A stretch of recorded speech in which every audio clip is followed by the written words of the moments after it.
The morning mist clung to Lake Erie like a shroud, but beneath its deceptive calm, the waters would soon run red with the blood of two nations. Commodore Oliver Hazard Perry stood on the deck of his flagship Lawrence, watching the British squadron emerge from the haze like ghostly apparitions materializing into deadly reality. This was no ordinary September morning in 1813. This was the day that would determine whether America would remain a fledgling nation cowering behind the Great Lakes or emerge as a true maritime power. The wind barely stirred the EE. American flags as Perry's 9 vessels prepared to face the 6 ships of the Royal Navy's Lake Erie Squadron. Commander Robert Harriet Barclay, the one-armed veteran of Trafalgar, commanded the British fleet from aboard the Detroit, named mockingly after the American city they had recently captured. The irony was not lost on Perry. Today, he would reclaim more than just a city's honor. For months, both sides had engaged in a desperate shipbuilding race along the shores of Lake Erie. Trees fell by the thousands as American and British shipwrights worked frantically through the harsh winter of 1812 and into the spring of 1813. The Americans had established their base at Presque Isle, now known as Erie, Pennsylvania, while the British operated from Amherstburg in Upper Canada. Each side knew that control of Lake Erie meant control of the entire Northwest Territory. Perry's fleet represented more than just military might.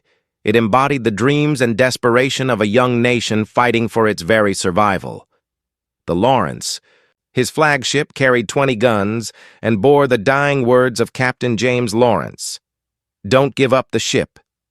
These words, emblazoned on Perry's battle flag, would either become prophecy or epitaph before the sun set on this September day, the T.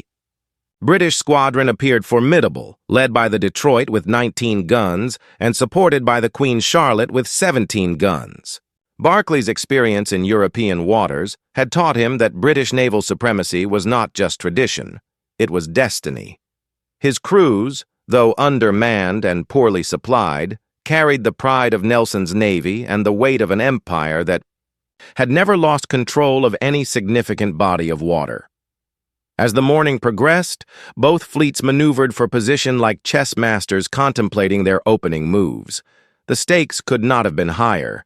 American control of Lake Erie would cut British supply lines to their western posts, potentially forcing the evacuation of Detroit and opening the entire Northwest to American forces.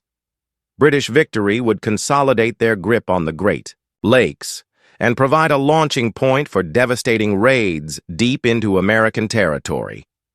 The crew of the Lawrence could feel the tension building as they prepared their guns and checked their equipment one final time.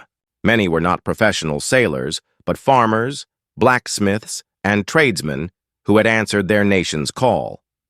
They faced the finest navy in the world, with determination born of necessity and desperation. Among them stood men who had never seen battle alongside veterans of previous naval encounters, united by the knowledge that failure meant not just defeat, but the possible dismemberment of their young republic. Historical context referenced from the Naval History and Heritage Command's official records of the War of 1812.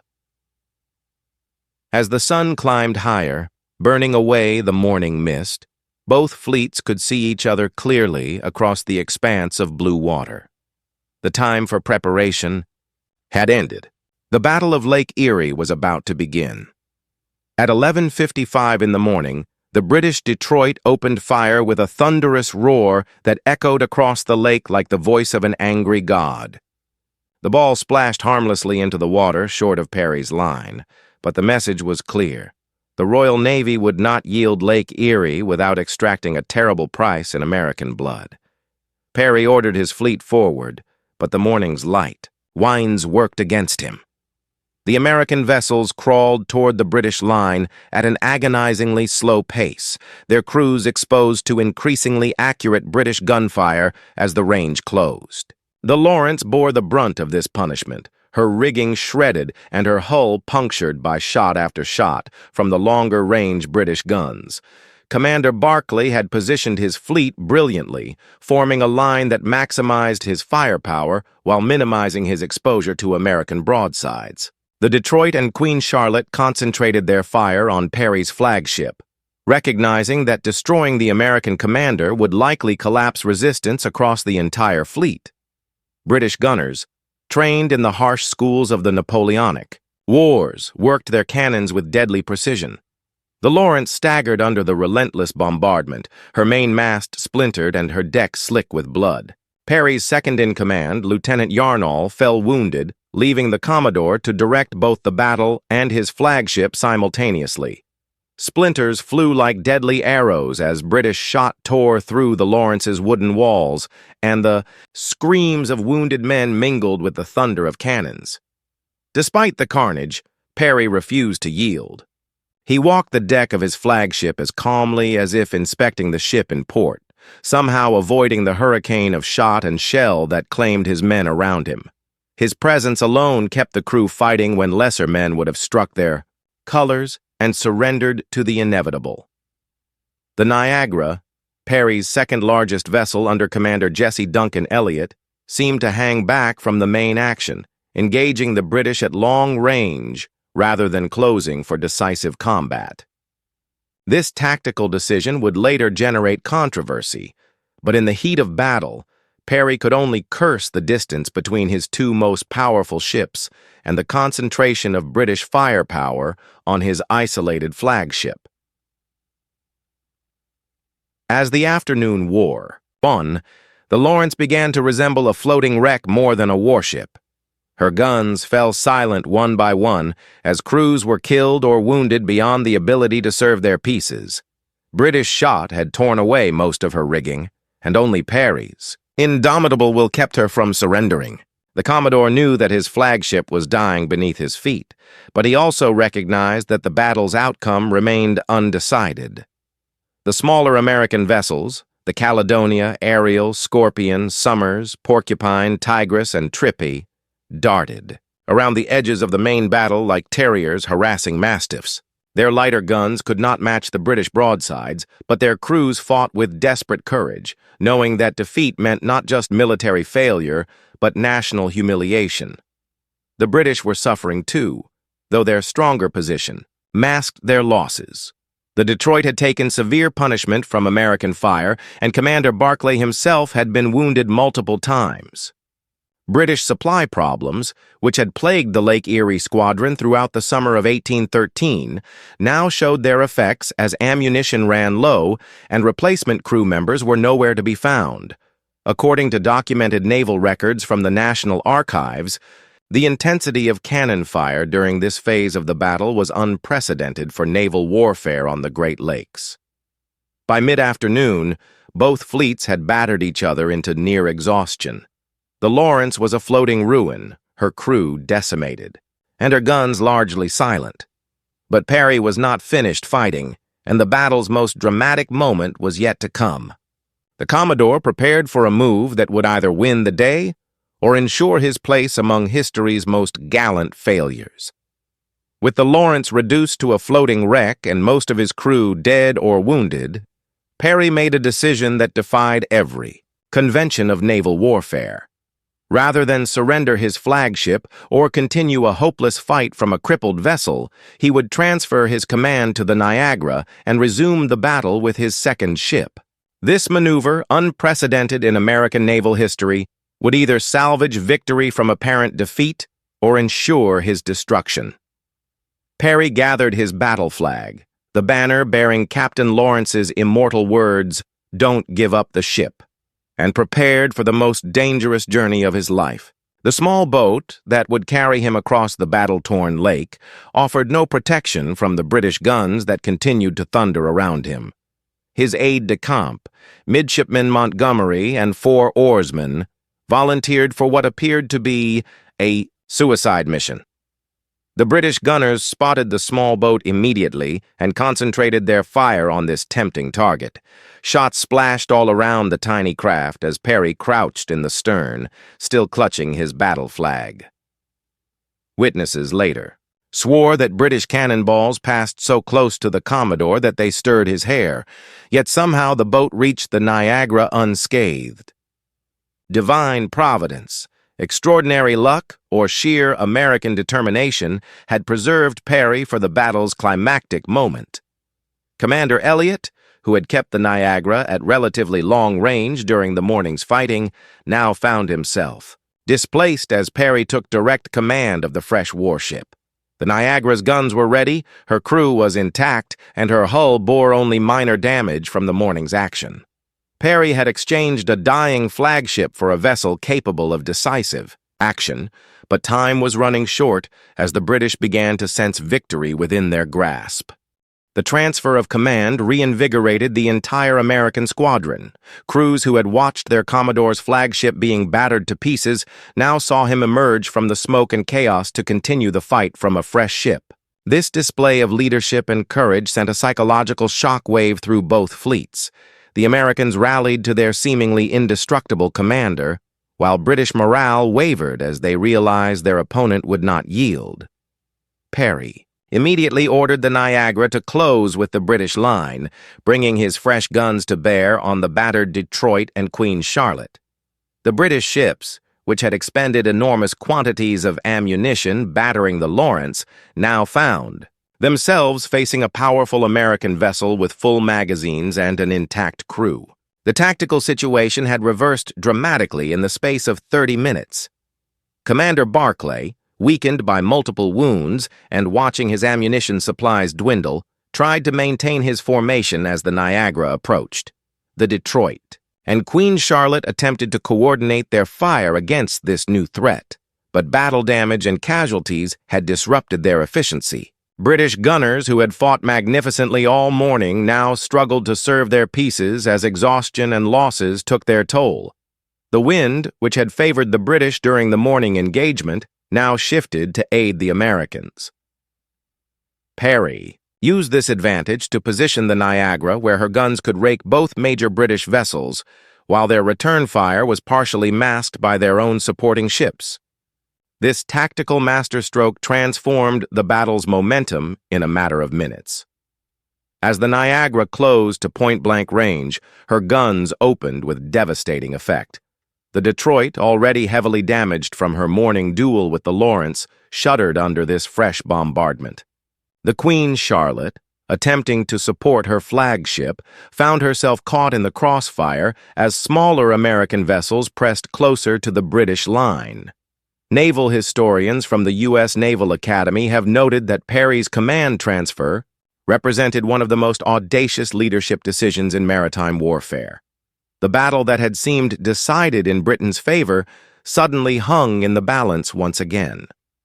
Perry's gambit had succeeded beyond all reasonable expectation, but the afternoon's fighting would determine whether his courage had merely postponed defeat or achieved the impossible victory that would change the course of the War of 1812. The fresh power of the Niagara struck the British line like a thunderbolt from a clear sky. Perry positioned his new flagship to rake both the Detroit and Queen Charlotte, his guns firing with methodical precision into the battered British vessels. The concentrated firepower that had nearly destroyed the Lawrence now turned against its former wielders with devastating effect. Commander Barclay, bleeding from multiple wounds and struggling to remain conscious, watched his carefully constructed battle plan crumble under the renewed American assault. The Detroit's mainmast crashed to the deck in a tangle of rigging and canvas, while shot after shot from the Niagara punched through her hull. British sailors who had fought with magnificent courage all morning now faced an impossible situation as their flagship disintegrated around them.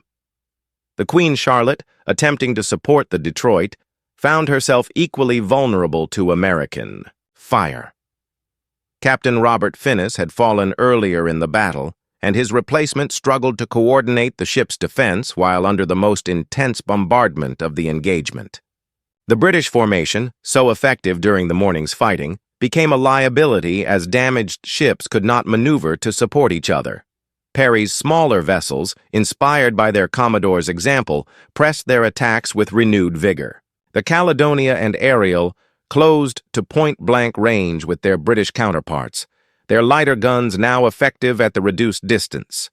American crews who had endured hours of punishment without being able to effectively return fire now poured their frustration and determination into every shot.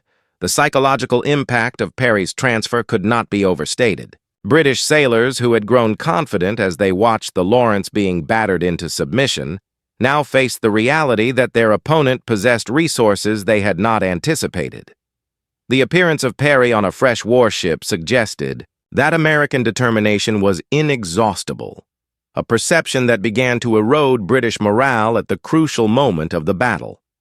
The wind continued to favor the Americans, allowing Perry to maintain his advantageous position while preventing the British from effectively reforming their line.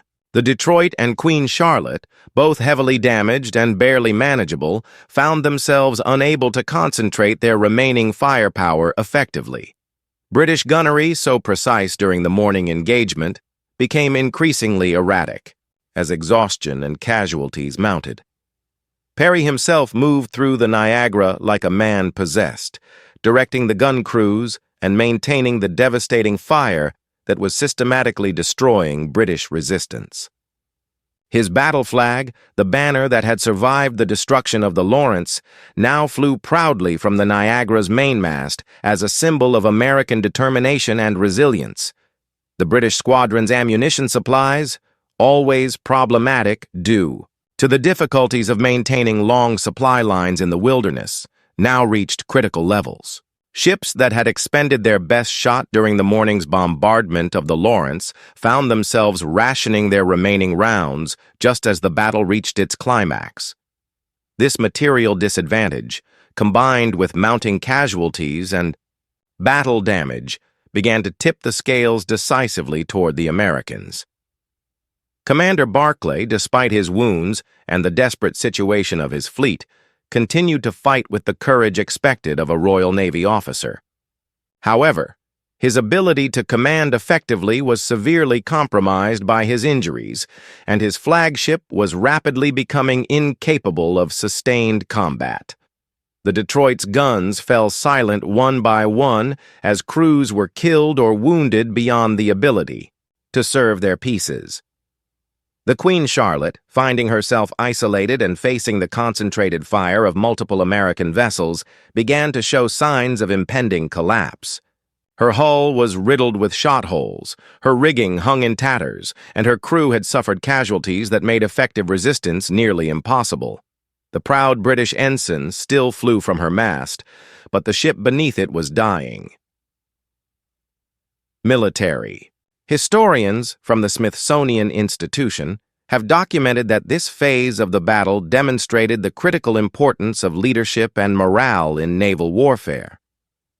As the afternoon sun began its descent toward the western horizon, the Battle of Lake Erie approached its climactic moment. The tide of battle had turned decisively in America's favor, but the final outcome would depend on whether British courage could overcome American determination, or whether Perry's audacious gambit would achieve the impossible victory that would reshape the war's entire strategic situation. The moment of British collapse came suddenly, like the breaking of a dam under intolerable pressure. The Detroit, her hull shattered and her crew decimated, could no longer maintain effective resistance. Commander Barclay, weakened by loss of blood and barely conscious, finally gave the inevitable order. The British ensign that had flown so proudly that morning slowly descended the Detroit's damaged mast, followed moments later by the white flag of surrender. The Queen Charlotte, isolated and facing overwhelming firepower from multiple American vessels, followed her flagship's example within minutes. Captain Robert Finnis had fallen hours earlier, and his replacement lacked both the authority and the means to continue a hopeless fight. The sight of their two largest ships surrendering shattered the morale of the remaining British vessels, and one by one they too struck their colors. Perry could scarcely believe what he was witnessing. The Royal Navy, masters of the seas for more than a century, was surrendering an entire squadron to the upstart American fleet. British sailors, who had entered the battle confident in their superiority and experience, now stood defeated on their own decks. The impossible had become reality through courage, determination, and perhaps a measure of divine intervention. The Commodore immediately ordered his crews to cease firing and began the delicate process of taking possession of the captured British vessels. The Detroit and Queen Charlotte were barely floating, their hulls so riddled with shot that immediate repairs were necessary to prevent them from sinking.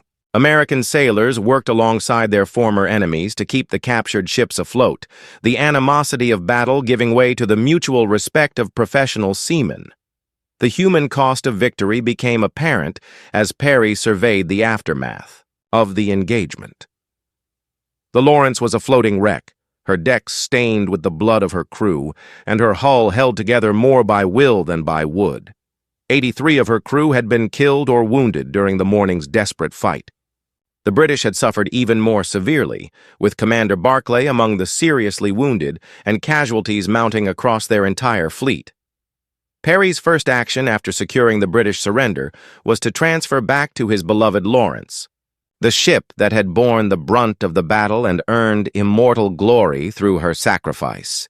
Standing on the blood-stained deck where he had fought so desperately just hours before, the Commodore composed the message that would electrify the American nation. "We have met the enemy and they are ours. 2 ships, 2 brigs, 1 schooner, and 1 sloop." The strategic implications of the victory were immediately apparent to Perry and his officers. Control of Lake Erie meant that British supply lines to their western posts were severed, making their position in Detroit and other frontier strongholds untenable. The victory would allow American forces under General William Henry Harrison to launch their long-planned offensive to recapture Detroit and pursue the British deep into Canada. The captured British vessels represented a prize of immense value, both materially and symbolically. The Detroit, ironically named after the American city the British had captured, would be repaired and added to the American fleet. The Queen Charlotte and other captured vessels would serve under the Stars and Stripes, their British origins a constant reminder of American naval prowess. News of the victory spread across the lake with remarkable speed, carried by small boats, and signal fires that announced the triumph to American settlements along the shoreline. Communities that had lived in fear of British raids now celebrated the knowledge that Lake Erie was an American lake, defended by an American fleet and commanded by American officers. Perry's treatment of the captured British officers demonstrated the chivalrous conduct expected of naval officers in that era.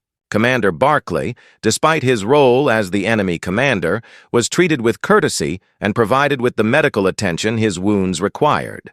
The British sailors, impressed by American magnanimity and victory, began to understand that their former enemies possessed the same professional virtues they valued in their own service.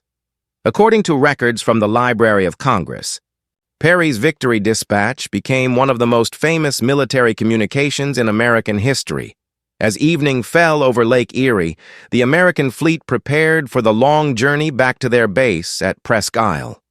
The captured British vessels, patched and barely seaworthy, followed in the wake of their conquerors. The Battle of Lake Erie was over, but its consequences would reshape the entire course of the War of 1812 and establish American naval power as a force to be respected throughout the world.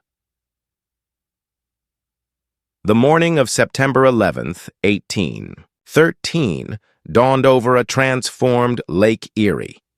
Where 2 proud fleets had battled for supremacy the previous day, now a single victorious squadron limped toward shore, carrying with it the captured vessels and surviving crews of what had been the Royal Navy's Lake Erie Squadron. The impossible had occurred. America had defeated Britain on the water, the very element where British supremacy had seemed as natural as sunrise. Perry's dispatch announcing the victory reached Washington within days, carried by riders who changed horses at every station and pushed through day and night to deliver the electrifying news. President James Madison, who had watched his young nation struggle against the world's greatest naval power for more than a year, could hardly believe the words before him. "We have met the enemy, and they are ours," became the rallying cry of a nation that had discovered its own maritime destiny. The strategic consequences of the victory unfolded with breathtaking speed.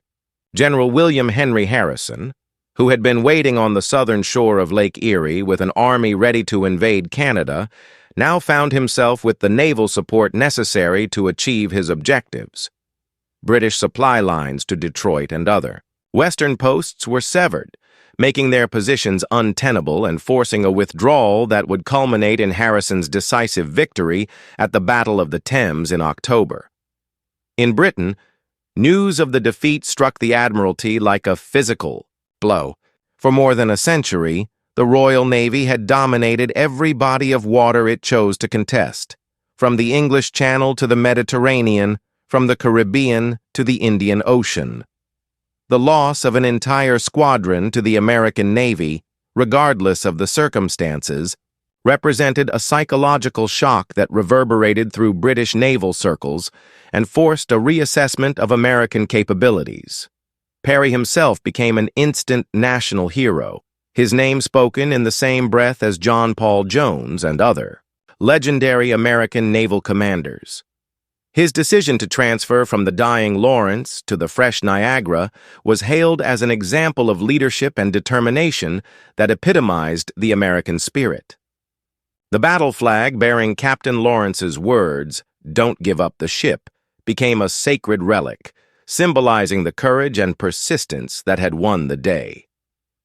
The captured British vessels underwent extensive repairs at Presque Isle, their battle, damage serving as testimony to the ferocity of the engagement. American shipwrights worked alongside British prisoners to restore the Detroit and Queen Charlotte to fighting condition, creating an unusual scene of cooperation between former enemies.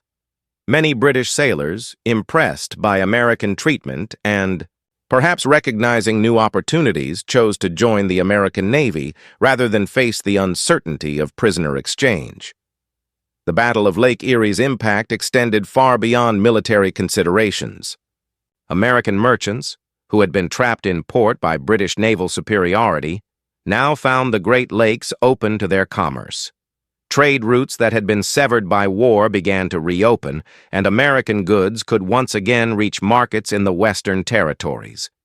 The economic revival that followed Perry's victory provided tangible benefits to communities that had suffered under the restrictions of warfare. International observers took note of the American victory with varying degrees of surprise and concern. European powers that had dismissed American naval capabilities were forced to reconsider their assessments of the young republic's military potential. The victory demonstrated that American shipbuilding, seamanship, and naval leadership had reached a level of competence that could challenge even the Royal Navy under favorable circumstances. The battle also marked a turning point in the development of American naval doctrine and tradition. Perry's aggressive tactics, his willingness to close with the enemy despite unfavorable odds, and his refusal to accept defeat became models for future American naval officers.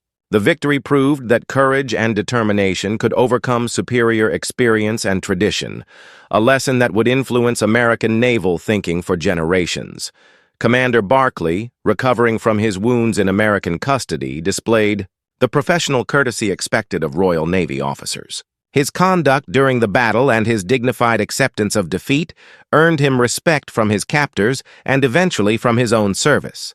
Upon his return to Britain, he would face a court-martial that exonerated him of responsibility for the defeat, recognizing that he had fought against overwhelming odds with inadequate resources. Naval historians at the U.S. Naval War College have identified the Battle of Lake Erie as a pivotal moment in the development of American naval confidence and capability.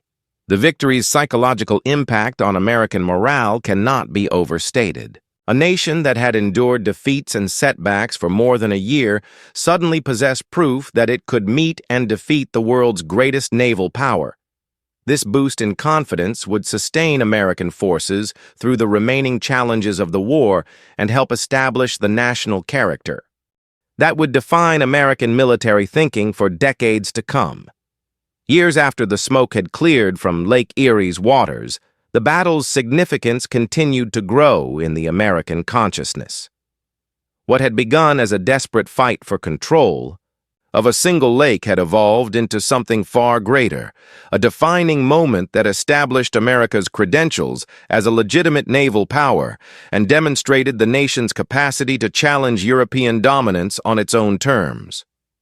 Perry's victory became the subject of countless paintings, poems, and historical accounts that transformed the battle into American mythology. Artists depicted the Commodore transferring from the Lawrence to the Niagara with heroic grandeur, while poets celebrated the courage of American sailors who had faced the might of Britain and emerged victorious. The battle flag, with its immortal message, "Don't give up the ship," became a national treasure, displayed with reverence in naval museums and inspiring future generations of American fighting men. The strategic transformation that followed the victory reshaped the entire northern frontier of the United States. With Lake Erie under American control, the British position in the Northwest Territory became untenable, leading to the evacuation of Detroit and the eventual American victory at the Battle of the Thames. These successes not only secured American territorial claims, but also eliminated British influence among Native American tribes who had allied with the Crown against American expansion. The technological lessons learned from the battle influenced American naval development for decades. The effectiveness of Perry's tactics, particularly his willingness to close with the enemy despite initial disadvantages, became doctrine for the growing American Navy. Naval architects studied the performance of both American and captured British vessels, incorporating successful design elements into future warships and establishing American shipbuilding traditions that would culminate in the great naval expansion of the late 19th century. Perry himself continued to serve his nation with distinction, though he never again commanded in a battle of such historic significance. His post-war career included diplomatic missions and exploration voyages, but his legacy remained forever tied to that September day on Lake Erie when he achieved the impossible. His death from yellow fever while serving on diplomatic duty in Venezuela in 1820 only enhanced his heroic reputation, making him a martyr to American naval service. The British, characteristically, absorbed the lessons of their defeat and adapted their strategies accordingly. The Royal Navy's Lake Erie Squadron had been undermanned, undersupplied, and operating at the end of impossible supply lines, factors that contributed significantly to their defeat. Future British naval operations took greater account of logistical requirements and the importance of maintaining adequate reserves, lessons that would serve them well in subsequent conflicts. The Battle of Lake Erie's influence on American national identity extended far beyond military considerations. The victory demonstrated that the young republic could stand toe-to-toe with the world's greatest powers and emerge victorious through courage, skill, and determination. This lesson would inspire American confidence in subsequent conflicts and contribute to the national character that would drive westward expansion and eventually make America a global power. The lake itself became a symbol of American mastery over the natural environment and the nation's capacity to project power across vast distances. Control of the Great Lakes represented not just military advantage but also commercial opportunity, opening vast regions to American settlement and trade. The victory established precedents for American expansion that would influence national policy throughout the 19th century. Modern historians continue to study the Battle of Lake Erie for its lessons about leadership, logistics, and the role of morale in military success. Perry's decision to transfer command during the height of battle is analyzed in military academies around the world as an example of tactical flexibility and personal courage under extreme pressure. The battle demonstrates how individual leadership can influence the outcome of strategic contests that determine the fate of nations.